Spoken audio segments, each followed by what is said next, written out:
Hello বন্ধুরা, দেখুন এক সাপ উড়িয়ে সাপ খেলা দেখায়। বড় ভাই, এটা কি সাপ? দেখেন আমাদের এলাকায় একটি সাপ উড়িয়ে সাপ খেলা নিচ্ছে।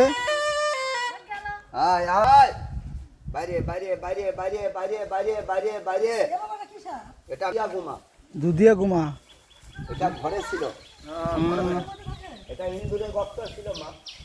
দেখেন বন্ধুরা, ভিডিওটা বেশি বেশি শেয়ার করে দেবেন যদি ভিডিওটা ভালো লাগে। দেখেন এটা একটি সাপ, দুধগামা সাপ ভাই।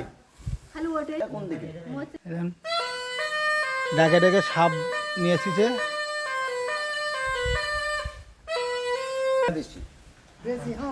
হ্যাঁ, বেশি বেশি। আপনার ভাষা খুব সুন্দর পালাম্মা। পরে বলেন ভাই, পরে আমার ছেলে একটা কোরআনের হাফেজ ইনশাআল্লাহ। মাশাআল্লাহ মাশাআল্লাহ। সাপ ধরে কোরআনের হাফেজ বানাইছি। পানি আমারে দেন একটু পড়ি। আলহামদুলিল্লাহ। চলে যা করি তুই রে।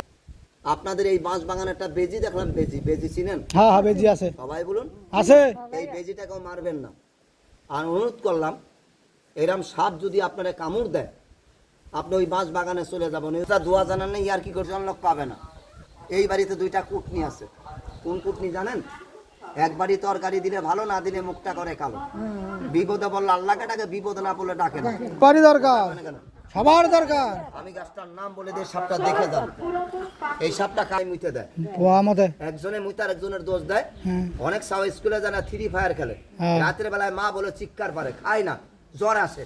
গাছটার নাম বলে দেই। মসজিদে এখন একটা দেখলাম, আরেকটা গাছ আমি জঙ্গলে দেখলাম। কয়টা হলো? তিনটা। সবাই বলুন তিনটা। একটু কথা বলবেন, আল্লাহ জবান দিয়েছে। শুক্রবারে না দিতে শুক্রবারে অবশ্যই। আচ্ছা, পারবেন না? খাবো। তাহলে আমি গাছটার নাম বলে দিয়ে যাইগা, মনে রাখবেন। আচ্ছা, গাছটার নাম কি কোনো সাপুরিয়া বলছিল? না। কথা বলেন না, বলছিল না না বলেন। আজকে এই গ্রামে বলবো, এখানে দুইজন লোক পাবে না। বুবা মনে হয় কথা, এখন আমার গাছ জ্বলে, মাথা ব্যথা করে।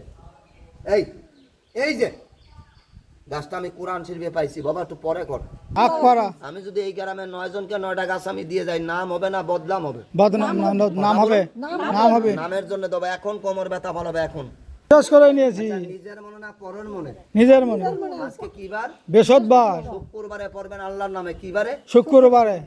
একটা জায়গায় যাবি না, মরা বাড়ি। যদি ভিডিওটা ভালো লাগে বন্ধুরা, অবশ্যই লাইক কমেন্ট শেয়ার করবেন। আমরা একটি সাপুরে খেলা দেখলাম। ভালো থাকেন সবাই। আল্লাহ হাফেজ।